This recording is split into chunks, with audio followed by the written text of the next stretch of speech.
Io ho messo fuori la bandiera e non vado in montagna a fare i weekend come al solito proprio per vedere la sfilata. Ma già parteciperà? Senza dubbio. Sono alpino anch'io. Da venerdì a domenica sono qui.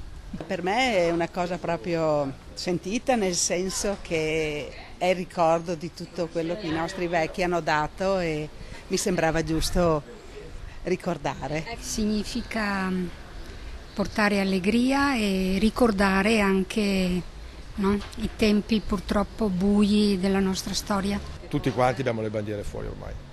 Sì, quest'anno è in pianta stabile la bandiera fuori. Tricolori alle finestre, sulle vetrine, nelle strade, Vittorio Veneto si prepara ad accogliere le penne nere che dai prossimi giorni invaderanno la città per il raduno triveneto degli alpini nel centenario della fine della Grande Guerra.